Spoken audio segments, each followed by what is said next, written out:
la sesión, ¿sale? Ahí apareció esa leyenda de que se está grabando. Bueno, el día de hoy vamos a ver una muy breve introducción a la fisiología vegetal, ¿sale? Entonces, no funciona.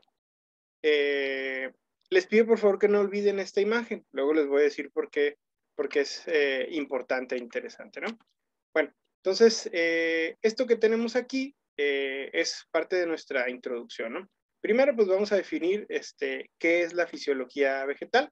La fisiología vegetal es la ciencia que estudia el funcionamiento de los órganos y tejidos vegetales de las plantas, ¿no? Entonces, como por ejemplo, aquí tenemos una ilustración gráfica de un nopal, seguramente del género Opuntia, y pues básicamente esta es una planta que es relativamente abundante en lo que es el desierto mexicano e incluso un poquito más.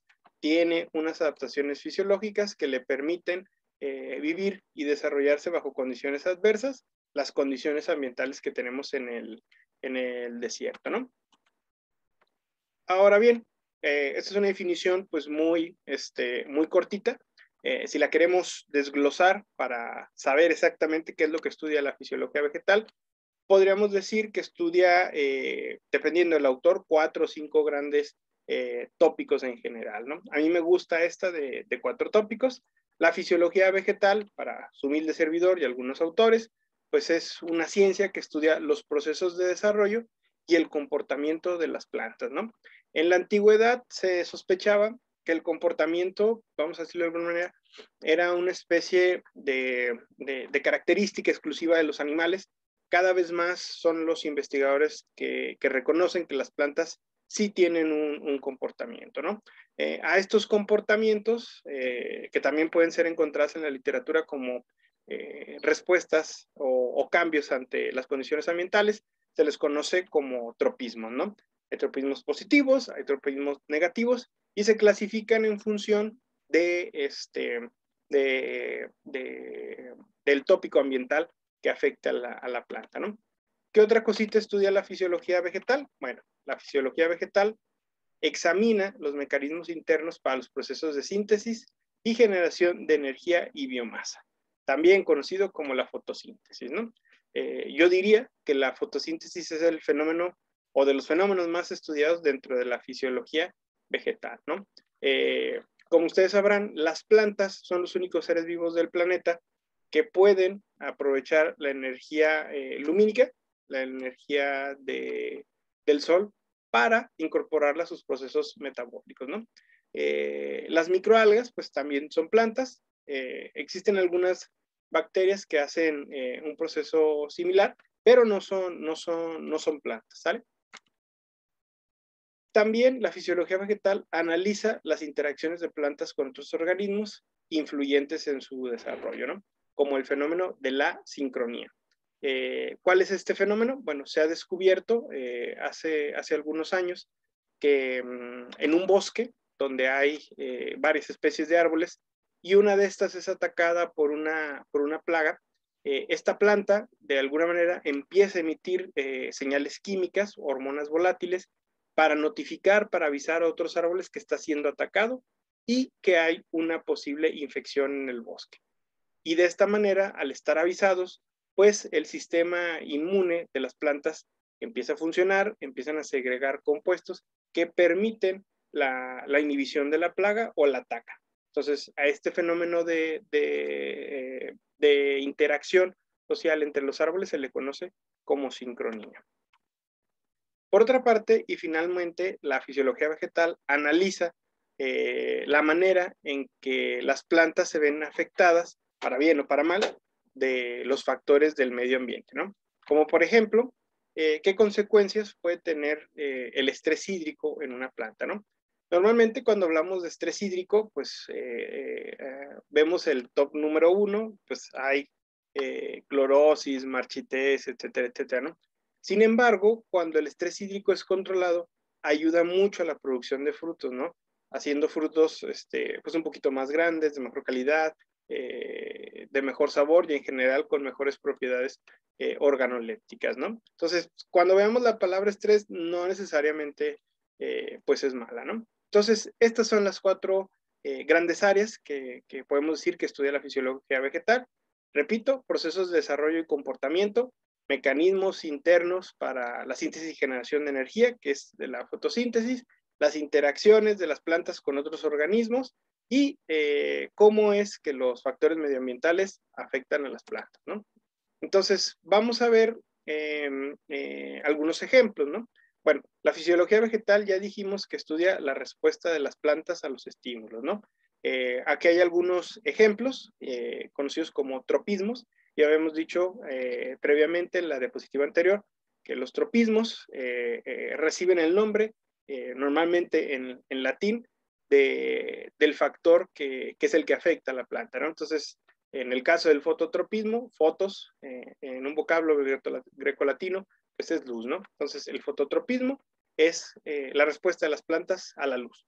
Entonces, sabemos que todas las plantas, pues básicamente lo que hacen es crecer hacia donde hay luz, ¿no? Hacia ese lado empiezan a producir más biomasa, más hojitas, ¿sale?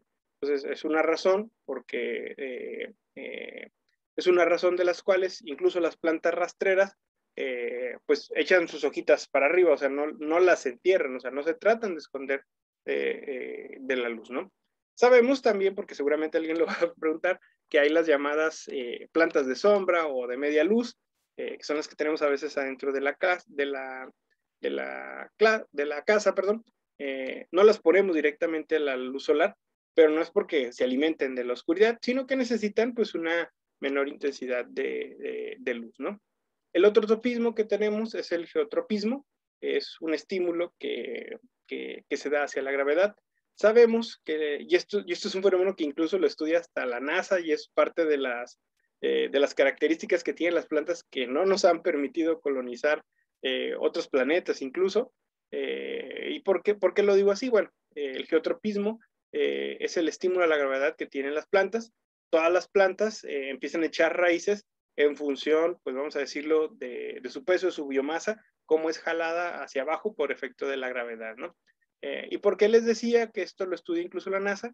Porque las plantas no germinan o no germinan bien cuando están en gravedad cero. Entonces, es una de las razones por las cuales no se pueden cultivar plantas en el espacio, ¿no? Y pues obviamente la terraformación de planetas está impedida en cierta medida por esto, porque no sabemos cómo germinar plantas cuando la gravedad es más fuerte o menos fuerte. Entonces, es un fenómeno bastante interesante de analizar, ¿no? También sabemos que las plantas responden al contacto físico, ¿no? A esto se le conoce como tigmotropismo. Seguramente por ahí han visto o conocen alguna planta de estas que les dicen mimosas, que tú las tocas y como que esconden sus hojitas.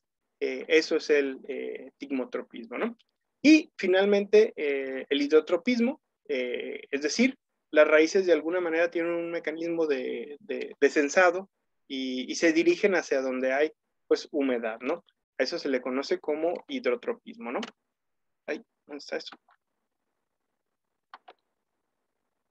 Lo otro que estudia la fotosíntesis, pues digo, perdón, la fisiología vegetal es la fotosíntesis, es decir, cómo la energía del sol se transforma en un ingrediente útil para la producción de biomasa y el principal fotosintato de la fotosíntesis, que es la glucosa, ¿no? Ese es otro fenómeno que estudia la fisiología vegetal, ¿no?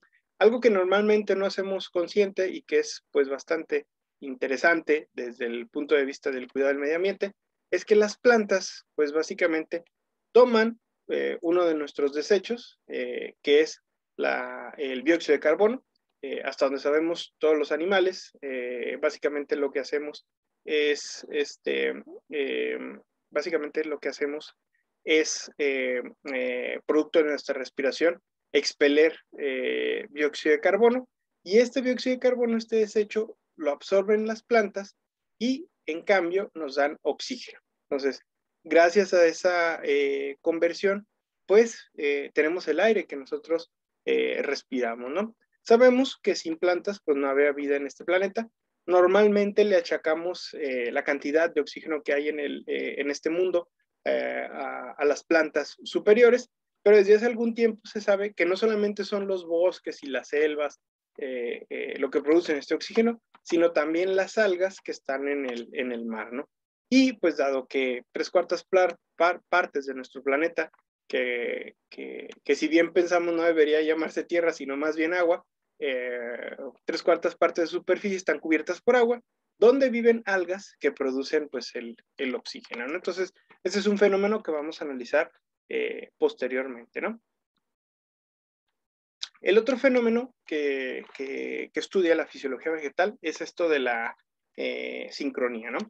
Esto es un bosque, es una reserva natural que se encuentra en Tlaxcala, se le conoce como el bosque de las luciérnagas, y se ha encontrado pues que estos árboles de alguna manera se sincronizan para exudar ciertos compuestos que evitan la proliferación de las plagas, ¿no? Entonces, dado que no hay plagas ni insectos voraces, llega una comunidad de insectos muy bonitos que son las luciérnagas, ¿no? Entonces, las luciérnagas pues no atacan a las plantas y pues emiten estas hermosas luces que lo hacen como un bosque de hadas así tipo Disney, ¿no? Entonces, este fenómeno se ha observado en algunos otros bosques, es un indicativo también indirecto de que el bosque está pues saludable, ¿no? Entonces, es algo muy interesante también de estudiar, ¿no? Otra cosita que también se ha visto, y esto es importante para prevenir la erosión de los suelos, si nosotros ponemos atención a esta imagen, podemos ver que aquí hay una plantita, ¿no? Y vean cómo en general está todo seco y resquebrajado el suelo a los lados, ¿no? Entonces, las plantas ayudan a mantener la humedad del suelo gracias al hidrotropismo que tiene, ¿no? Entonces, si nosotros queremos prevenir la erosión de los suelos, pues en cierta medida debemos preservar la cobertura vegetal, porque esto ayuda al mantenimiento del agua, de la humedad en el suelo y también al establecimiento de comunidades microbianas y también a que haya un adecuado balance de ciertos elementos químicos que son necesarios para otras plantas, ¿vale? Ahora, ¿qué cosas tenemos que repasar durante el curso? Seguramente todos ustedes vienen fresquecitos y calientitos de botánica. Hay que decirlo, la fisiología vegetal no es botánica número 2, son dos áreas distintas de la ciencia de las plantas. La botánica, pues básicamente estudia la forma y el origen de los órganos a través de la morfología, a través de la anatomía, cómo es que están compuestos los órganos, y también estudia de manera sistemática a las plantas para que éstas se puedan clasificar, ¿no? Entonces, de esta manera, ustedes se pueden dar cuenta que la botánica estudia la forma y la fisiología vegetal estudia la función, ¿sale? Entonces, son cosas diferentes, ¿no? Si a alguno de ustedes también le llega a interesar, porque me imagino que todos ustedes tomaron el curso de botánica también online, también tengo material ahí en el grupo de Facebook que es pues de botánica, ¿no? Ahora, vamos a analizar así muy por encimita, ¿qué son los meristemos fundamentales? Pues bueno, los meristemos fundamentales son parte del tejido meristemático y pues tienen ciertas funciones y papeles bastante específicos, ¿no? El primero de ellos, y por eso decía que era un repaso así un poquito de botánica, pero ya adentrándonos un poquito más en lo que es su función, pues es la raíz. La raíz es un órgano subterráneo de todas las plantas terrestres, incluso podemos decir que las acuáticas también lo tienen, y hay diferentes tipos, ¿no? Entonces, su chamba, pues, no solamente es ser una especie como de, vamos a decirlo, de sostén, de detenimiento para la planta, sino que su chamba también, pues, es absorber el agua y los minerales, ¿no? Y más recientemente, pues, hemos visto que la raíz es donde empieza, vamos a decirlo de alguna manera, lo que se conoce como la rizósfera, o una especie, vamos a llamarlo así entrecomillado, de tejido simbiótico, ¿no? Sabemos hasta donde se ha analizado, porque pues, obviamente los seres humanos no hemos logrado analizar todas las plantas del mundo, pero sabemos que más del 95% de las plantas tienen algún tipo de asociación simbiótica, tanto con bacterias como con hongos, ¿no? Entonces, la raíz, aparte de tener estas funciones que comento, pues es un área donde se dan interacciones microbianas que permiten a las plantas el intercambio de algunas sustancias. ¿Para qué? Pues para que esas sustancias ayuden a la planta misma e incluso a otra, ¿no? También sabemos que a esta asociación se les ven a muchos fenómenos, por ejemplo, la comunicación química entre plantas, pero pues por debajo del suelo, ¿no? También tenemos el tallo, normalmente es un órgano aéreo, su chamba principalmente es la de sostén, y pues básicamente también es el lugar donde en las plantas que tienen este tipo de tejidos, pues haya el transporte de los fotosintatos entre las raíces y las hojas, ¿sale? Ahorita vamos a analizar cada uno de ellos, ¿no? Finalmente tenemos a las hojas, que son la alternativa que se conoce como una celda solar. Las celdas solares seguramente ustedes han visto en algún techo de una casa o de una industria, pues las plantas fueron las que inventaron las celdas solares. Son órganos vegetativos, normalmente se encuentran presentes en las plantas vasculares y su chamba principal pues es la fotosíntesis, ¿no? Pero también sabemos que las hojas tienen los llamados eh, estomas y se encargan en cierta medida del balance de gases dentro de la planta y un poquito de la evapotranspiración y de la osmorregulación de la misma, ¿no? Entonces, analizando uno por uno, vamos a ver la raíz, ¿no? Entonces, ya dijimos cuál era la chamba de la raíz. Seguramente ustedes ya vieron en botánica todas estas estructuras. Si no, pues les damos una repasadilla. Como les digo, son muy, muy, muy, muy variadas. Incluso yo no las conozco todas en vivo, ¿no? Sabemos que hay raíces fibrosas, ramificadas, fasciculadas, tuberiformes, que son las que tienen los tubérculos, napiformes, que son las que tienen algunas plantas como las zanahorias, las tuberosas, las adventicias, pues hay algunas que son aéreas, hay otras que empiezan a ramificarse a partir de tejido no especializado en el tallo, hay otras que también son adventicias en esta misma parte del tallo, hay algunas columnares, fúlcreas, neumatóforos, austorios, etcétera, etcétera, ¿no? Seguramente por ahí han visto estas, ¿no? Las fúlcreas, son las clásicas que tienen los árboles de mangle, que pues, son un ecosistema que cada vez se ve más depredado en México. Menos del 2% de la superficie del territorio mexicano tiene manglares y son muy importantes porque ayudan a la depuración de las aguas, a amortiguar las inundaciones, los efectos del cambio climático, e incluso pues se sabe que donde hay manglares, pues los huracanes son menos devastadores, ¿no? Entonces, vean cómo el estudio particular de un órgano de una planta nos lleva a algo tan distinto y tan importante que es la prevención de incidentes en materia de protección civil cuando hay algún efecto devastador por algún huracán o tormenta tropical, ¿no? Luego tenemos a los tallos, hay de muchos tipos, los tallos típicos de los árboles, que son increíblemente importantes, no solamente para que la planta subsista, o sea, tienen un interés económico, porque pues los tallos de los árboles son la madera que explotamos los humanos para construcción, para lo que ustedes quieran, ¿no? Los tallos del tipo estípite, que son aquellos que tienen las palmeras, los tallos del tipo caña, que son aparte acumulativos de algunos fotosintatos como azúcares, o sea, por eso la caña es la caña de azúcar, los arbustos, los tallos tipo cladodio, que son particulares de las cactáceas de algunos órganos, los estolones, que son particulares en algunas plantas herbáceas, el pasto, por ejemplo, se reproduce y tiene tallos del tipo estolón, las que son como hierbas, y tenemos aquí otros que son los llamados tallos hipogeos, ¿no? Los de arriba son los epigeos, que son los que podemos ver por encima de la superficie, y por abajo tenemos al rizoma, al tubérculo y al bulbo, ¿no? Todavía los investigadores no se ponen de acuerdo a partir de dónde empieza la raíz y a partir de dónde empieza el tallo, ¿no? Esto es importante decirlo por una razón. molecularmente hablando, a nivel de biología celular, muchas de los tejidos de las plantas tienen la capacidad de ser totipotentes. ¿Qué quiere decir esto?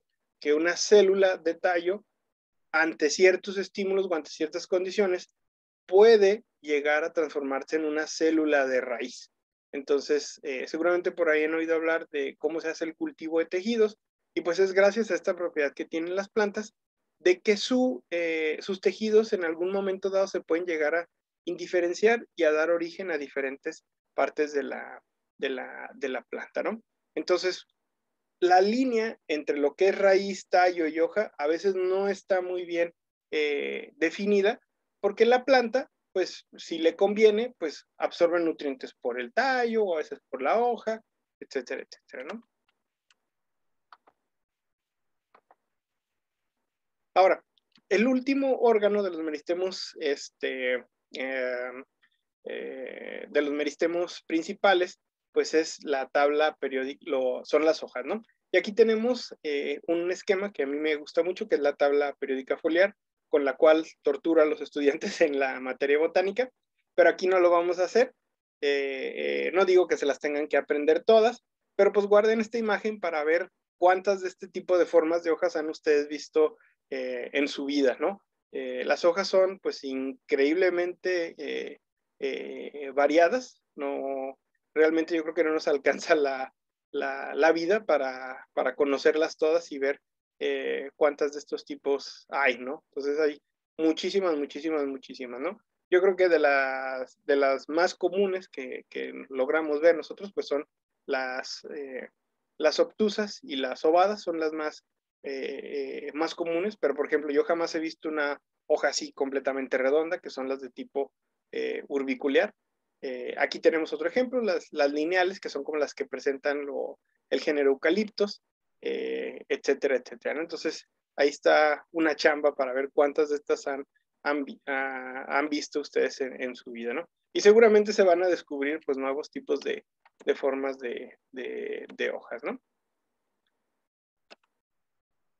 Ahora, dentro de los meristemos fundamentales, pues también tenemos a las flores, que nos faltaba verlas. Básicamente las flores son una estructura reproductiva, es característica de las llamadas plantas fanerógamos, y pues básicamente su chamba es producir semillas a través de la reproducción sexual, ¿no? Seguramente alguno de ustedes me dirá, profe, pero es que yo en botánica aprendí que las plantas también tienen reproducción asexual. Esto es completamente correcto.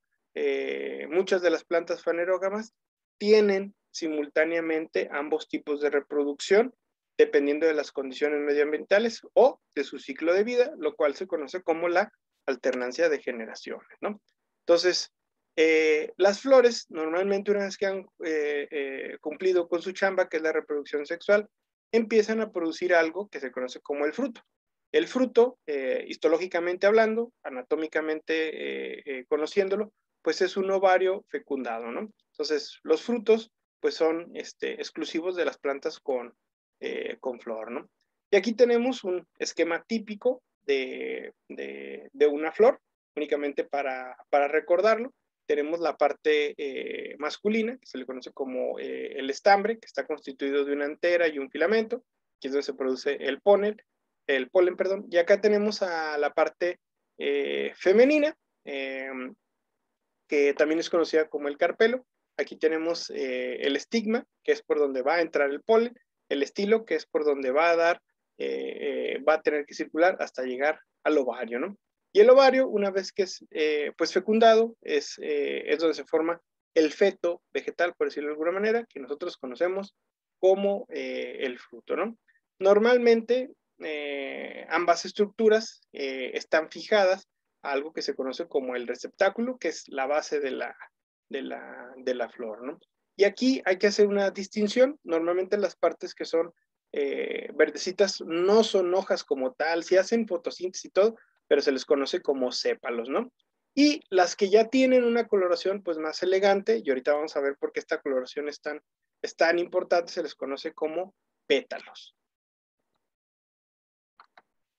Y ahorita, aquí está esta imagen. Esta imagen es exactamente la misma la misma flor. Si nosotros la vemos con la luz del día normal, con nuestros propios ojitos, pues vemos que es completamente amarilla, ¿sale? Pero si la vemos bajo el espectro de la luz ultravioleta, nosotros vamos a ver que se ve completamente diferente, ¿no? El contorno exterior se ve más blanco y la parte del centro se ve más rojita. Entonces, para los ojos de un insecto que tiene una visión diferente a la de nosotros, más sensible un poquito a veces a la radiación ultravioleta, pues esto le indica que aquí hay néctar. Entonces, esto ayuda a que un insecto polinizador cumpla con su función, tome el polen, si trae otra planta, pues lo pone aquí y esto ayuda a la variabilidad genética y ayuda a la producción pues, de los frutos. Entonces, por eso es tan interesante los colores que presentan las plantas, ¿no? Y pues es más o menos como ven las abejas y algunos otros insectos polinizadores, ¿no? Y aquí pues tenemos un pequeño esquema, seguramente ustedes han probado todos estos frutos, si no, pues hay que entrarle, hay muchos tipos, ¿no?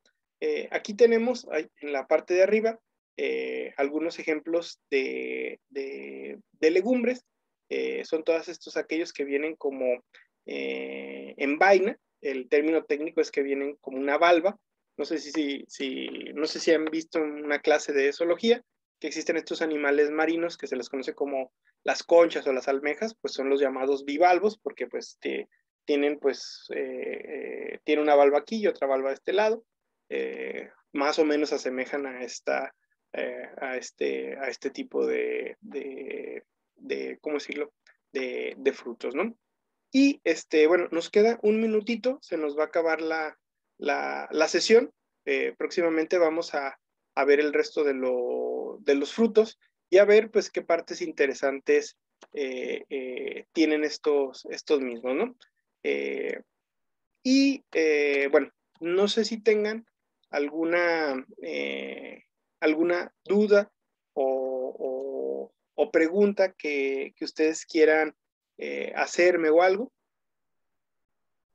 Profe, Dime, Israel. yo quería ver si en Word, por ejemplo, tomarle foto con el escáner a la imagen de la Ujú. tarea y ponerle todas las imágenes en Word